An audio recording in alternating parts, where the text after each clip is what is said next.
By signing a defense agreement with North Korea, Putin might have made a massive mistake, as South Korea, with its potent defense industry and its high-tech weapons, is now seriously considering sending Ukraine lethal aid. We'll talk about this, as well as about sabotage, about spies being caught, about more political events, about massive international aids, as well as about developments along the front lines in this situation report about the war in Ukraine.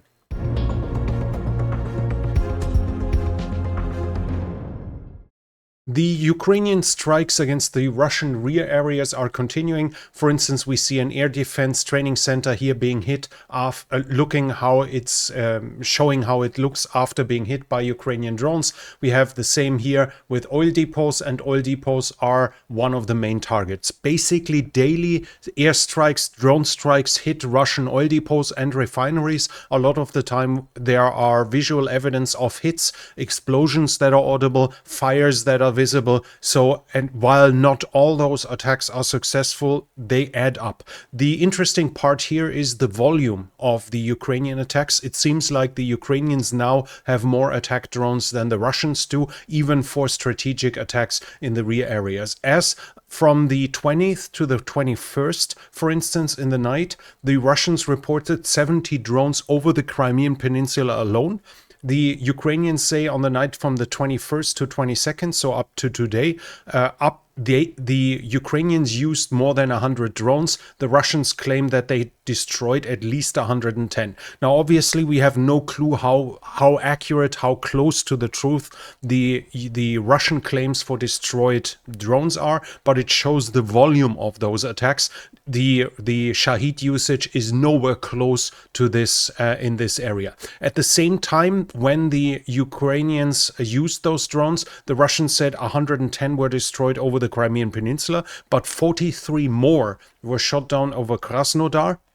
So in total, we are over 150. They also say that they destroyed 6 naval drones. Russians are complaining or saying that the Ukrainians now coordinate air and naval drone attacks for the simple reason to overload the defense and to make sure that the defense is harder. One of the goals supposedly is that when the naval drones are being spotted, the best way for the Russians to defeat them is by helicopter. The helicopter is efficient in hunting them and fairly unafflicted by the drones itself, even though there have been pictures of some of them carrying missiles probably against helicopters. But the helicopters have proven their worth. The problem is, if at the same time the sky is filled with Ukrainian drones, then obviously mistakes can happen. And here is the claim that this actually did happen. We have here a Russian blogger saying at Anapa, which is on the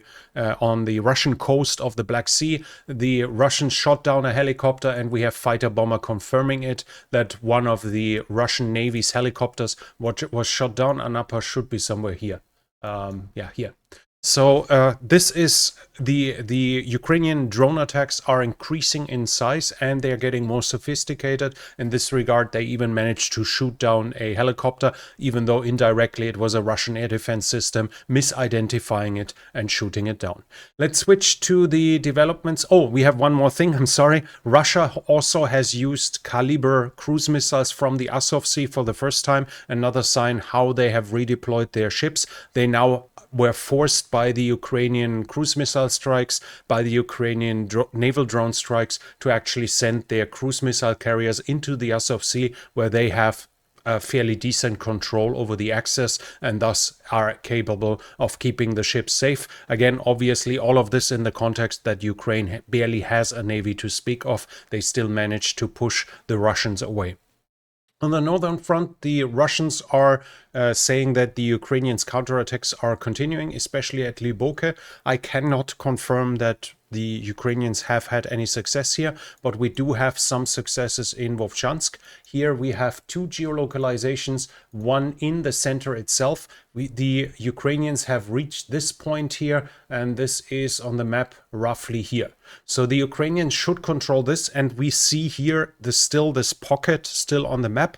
Now, I've seen pro-Ukrainian maps showing that it is connected now with the rest, and I have not heard any Ukrainian claims that they managed to reduce this pocket now that they forced all of them to capitulate. So while it was probably true that they were somewhat cut off in the situation report when I mentioned it, I said that even according to everything I find, the area in between is not occupied by the Ukrainians. They so far just managed to prevent any traverse of any communication between the Russians here and the Russians here. That seems to be over now, so they are reconnected. At least that's what I see. I have not seen significant images of mass capitulation or anything close like this. So the Ukrainians are operating in the northern part and are actually advancing somewhat, and they also advanced a little bit further to the east. Here they have been spotted as well, so in the east they attacked. Let me quickly check it here. This is directly to the east of Vovchansk, where we can see the area up here. It should be roughly here. You have the water here and the road taking its turns. So this should be somewhere in here, but I'm not looking for it exactly now to just go on. So the Ukrainians are operating on the northern side of the river here, and in Vovchansk itself, their counterattacks are continuing and show some minor tactical local successes. On the eastern front, the Russians are attacking though, and they are capable of showing some successes, but their successes here aren't much bigger. First, we have a change at Berestove, somewhat west of Berestove here. The Russians once more advanced a little bit to the east. We have it here. This is into the direction of Piszczane, more or less here. So probably an advance by 300 meters into that tree line here. They had some success. We also have another image of Russian success further to the south. Here they managed to get somewhat in the Ukrainian positions close to Novovodiyane, which is down here. They managed to advance somewhat to the west.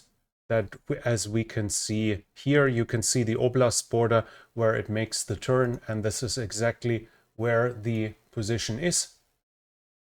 Here is the oblast border, so they basically advanced somewhat in this direction here. They advanced into this tree line here. They probably gained 500 meters into this tree line.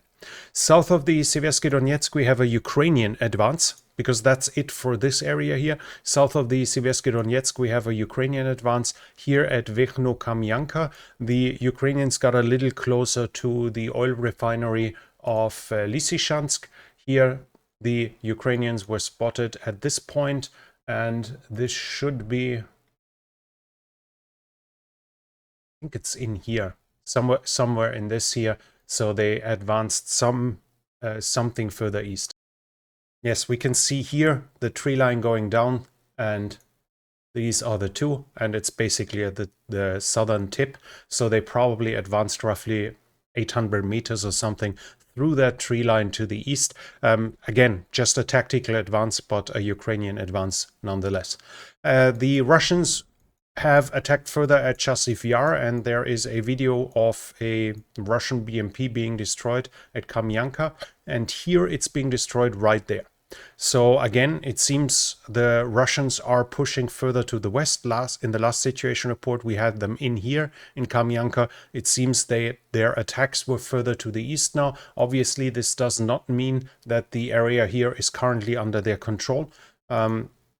In the end, it shows a BMP being destroyed, burning, and corpses lying around. So this attack was defeated, but it shows us the push here goes further to the west, and the Ukrainian positions east of it are increasingly unlikely as of this moment.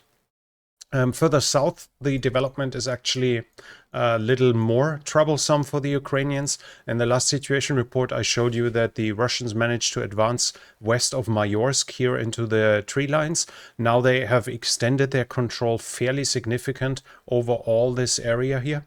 And this is important because this is directly at the old contact line. So this is where bigger fortifications were that held out for 2.5 years. Now a fairly big amount has fallen, and the Russians have reached the outskirts of Pivnichne. Here, the situation is not great, especially in considering the fact that those fortifications were fairly well done and still were overcome by the Russians in their recent attacks. Further south, we have at Avdiivka, we have some changes. The Russians managed to advance somewhat here in the tree line east of Novo Alexandrivka. We have them at this point. No, it was this. We have them here in the tree line right northeast, or basically east to them. So they took this tree line here. They're in this here a small advance, again, not something bigger, but an advance overall. And the Russians managed to get into these tree lines here, and this is the fortification system. It has now fallen completely to the Russians from what I've seen. So the northern flank of Sokil has fallen. I showed you in the last situation report that the Russians were seen in several positions here in that fortification right next to the reservoirs. Here it has now fallen into the Russian hands completely. Further south at Nitailove, the Russians were also having some successes here in the area of the reservoir. It seems to be low on water right now because the geolocalization is actually in the water right now, because it was right on the banks where the Russian tank was, where the Russian BMP was destroyed, roughly in this position here, showing an additional advance by the Russian in these directions here. Further south, we have advances by the Russians in Krasnohorivka. Here, Krasnohorivka, recently they have been here. Now we have them advancing somewhat further north. You see the bigger houses here, and they have advanced more or less 60% of the next block to the north. So if we check this here, they should be roughly here at this point now. Again, small tactical advance, but an advance nonetheless. South of Georgivka, they have managed to advance along the main road here to the west. I think the map is more or less inaccurate. I've shown you in a past situation report that the Russians had already entered Maximilianivka.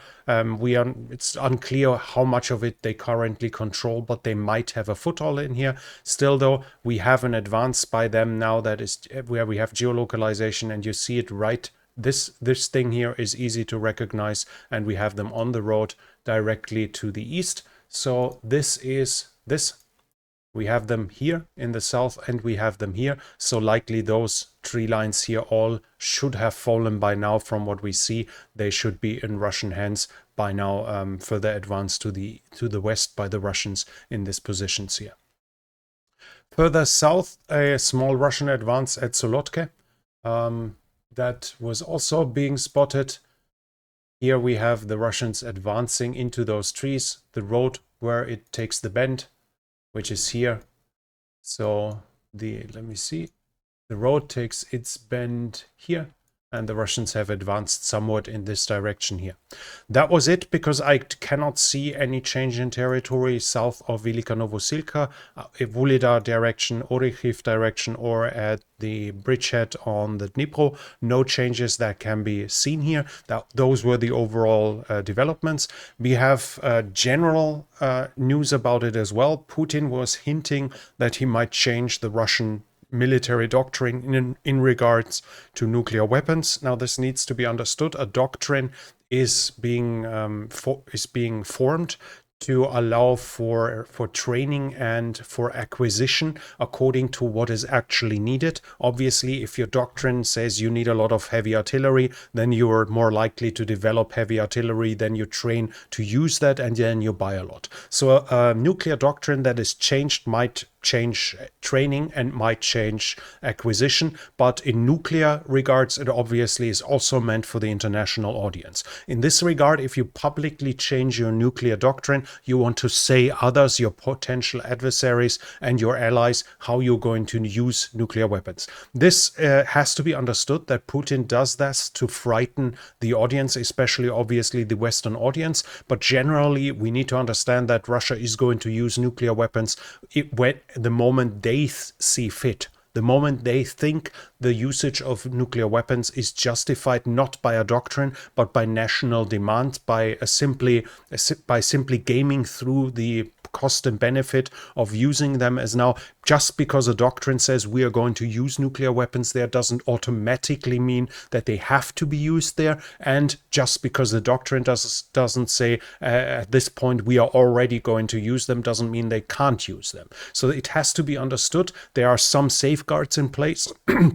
But generally, it can be assumed that Putin can overcome this. Even if he needs somebody to sign off on the order, he should by now have enough control over his cabinet and over the military to allow for a usage overall. So overall, for the West, it shouldn't actually mean too much. It's the change in a doctrine that is publicly being told is meant for the audience in the West, as the Russian usage of nuclear weapons would cause immense political costs, especially in regards to the relationships to China and India. Here, Russia has no choice but to be extremely hesitant. If it uses its nuclear weapons in an offensive war, it would be a disaster, especially for those nations that still have fairly decent relationships to Russia. And on China, Russia is more or less dependent as of now. Both of them would be massively enraged for a usage, as it would lead to other nations acquiring nuclear weapons. So this is a much better safeguard in this regard. As for Putin, the costs of nuclear weapons is really extremely high. This makes the usage of nuclear weapons very unlikely, except if Russia's pure existence is in danger. But as of now, the only threat to Russian existence is internally. Ukraine so far has not claimed everything from Russia to the Urals to be future Ukraine. It hasn't formulated territorial claims that would lead to to Russia falling apart in case of a defeat. Putin is trying to frame now that a defeat in Ukraine would mean something like this, but this is his framing.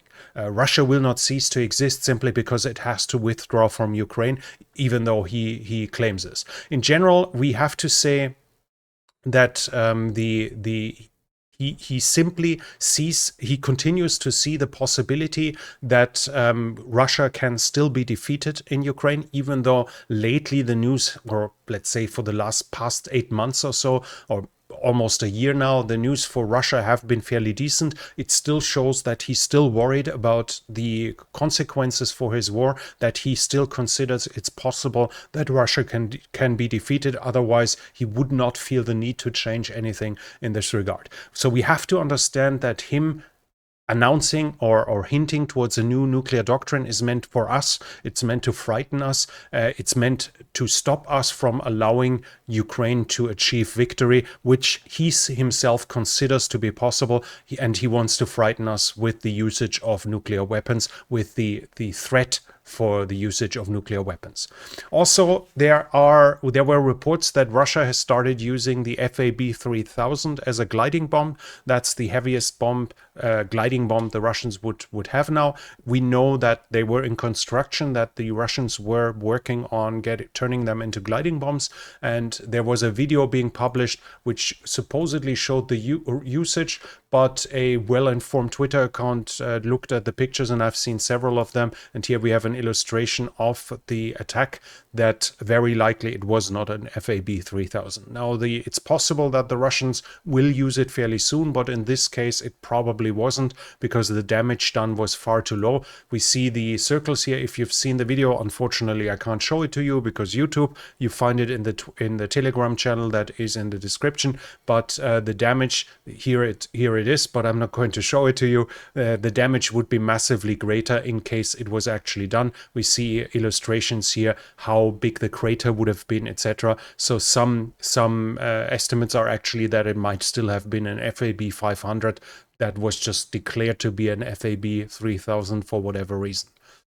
Also, the US have now allowed Ukraine to use GMLRS against troops that attack Ukraine from inside Russia.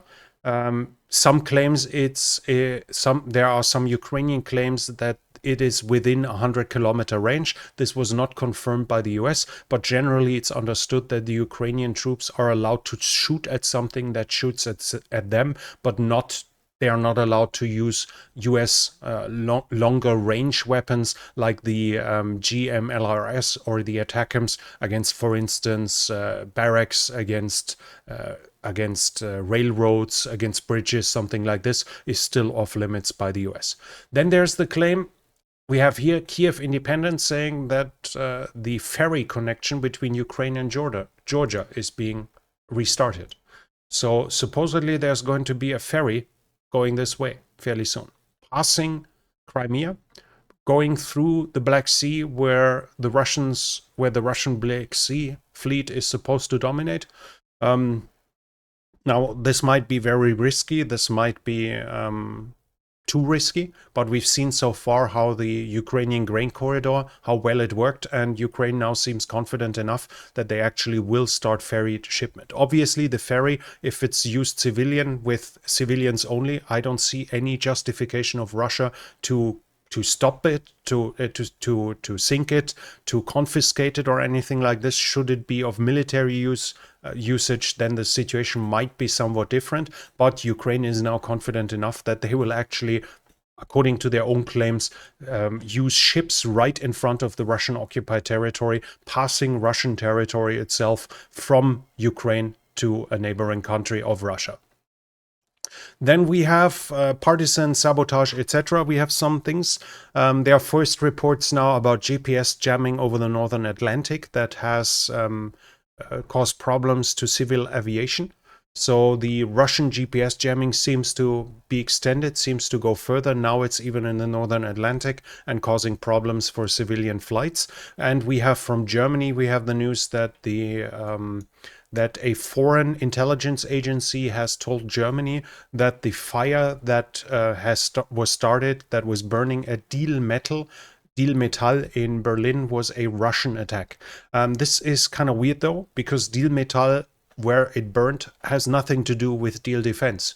Of course, it's related in company-wise, but at that position, nothing in defense regards is even done. So we'll have to see what turns out, which are following informations in this regard, whether the Russians hired someone online who didn't really know what to attack and attacked the wrong place. We've heard about that, for instance, from Prague, that the Russians seem to use Telegram to hire people for sabotage acts in Central and Western Europe, but we'll have to see how it turns out in the future. And in this regard, we also have something else in Germany. 3 agents, or 3 likely potential agents, were arrested in Germany. One is a Ukrainian citizen, one is a Russian one, and one is Armenian, and they are being accused to have spied and identified a foreign target person for a foreign intelligence agency, and that target person that was observed was a Ukrainian.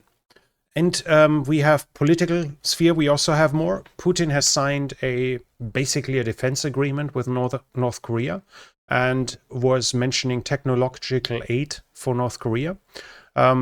This is going to cause him more problems than probably it will do him good, because it will destabilize the situation in Eastern Asia in the midterm. If North Korea is getting stronger, this will lead to reactions by Japan, South Korea, and Taiwan, which are not going to make China happy. If those 3 feel more threatened, especially Japan and South Korea feel more threatened by North Korea, they will improve their own capabilities that can always be used against China as well. So whether he made a lot of friends in China is still up for debate, but we do know that he has not made many friends in South Korea, as South Korea is now considering supporting lethal weapons to Ukraine in response to North Korea.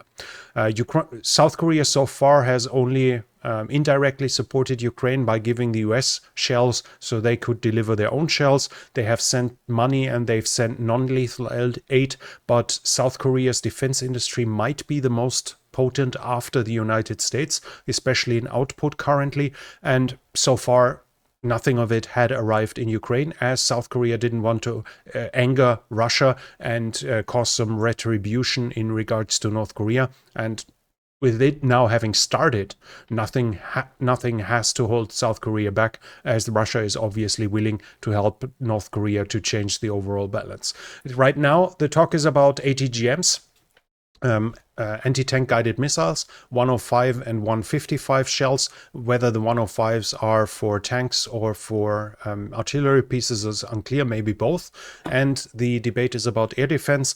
South Korea has just recently decommissioned its Hawk air defense systems, and this one is being used in Ukraine, so there should be some left. What else could be delivered is up for question, though. Now, if we look at the military balance 2024, for instance, we don't see massive stockpiles that aren't in active reserve units, and we have to understand that South Korea, if North Korea gets stronger because of the aid it's getting from Russia, of the technological aid, then South Korea will need more itself as well. So they won't simply be able to send over everything that is a few years old. This should not be misunderstood that South Korea will suddenly flood Ukraine with weapons. I tried to search on satellite if I could find depots. I found a couple, but they all seem to be in hardened shelters and underground in bunkers. So I didn't find any serious above ground depots where I could see that somewhere there would be 2000 M113s or something flying around like this. So theoretically they could still have M48s, they could still have M113s to hand over, but I found a South Korean military bloc that might be well informed. I wasn't able to fully confirm how close to how trustworthy it is, but they basically claimed that most of what was decommissioned is already being put up on display or scrapped, so it's unclear how much of this they can help. But then again, they have a potent defense industry. While they have to produce for themselves and their numerous international customers, there is still room for them to extend production or to send parts of the production at least to Ukraine. So this might have been a massive mistake that Putin made when it comes to international aid. International aid is coming from other parts as well. We have the president of Romania here, and they said that they will send a Patriot system to Ukraine. Council members decided to donate a Patriot system to Ukraine. So one more is coming from Romania and another one is coming from the Netherlands. They themselves don't send a full system, but they donated some parts and sourced the other one somewhere else. So Ukraine will receive 2 more Patriot batteries in the near future. And finally, Germany has ordered ammunition with Rheinmetall for 8.5 billion euros. Not all of it is going to be for Germany, though. Some of it's already being explicitly said is meant for Ukraine. So far the order was only 1.2 billion. Now it has been increased to 8.5. As said, a significant part of this will go to Ukraine, and with the increased production, obviously that also means that the German army might be more willing to empty its own depots in anticipation of the arrival of the new orders in the near future. But that was it from me for now for today's situation report. If you liked it, please give it a thumbs up. It really helps with the algorithm. Leave a comment. What do you think about Putin? Do you think the benefits will outweigh the costs in his relationship with North Korea? Do you think it was worth it for him? Leave a comment in the comment section. And if you're new here, I would like to invite you to subscribe to the channel and hit the bell icon. By the way, I made the video now about shooting down drones. In case you haven't seen it, the link to the Hoplophile channel is in the description in case you want to see it as well. But that was it from me for now. This channel is only possible because of the support of viewers like you. If you like to support the channel, you can do so by the means in the description. Thank you very much to everyone already supporting me. But I said that's it from me for now. Thank you for watching, and I'll be back.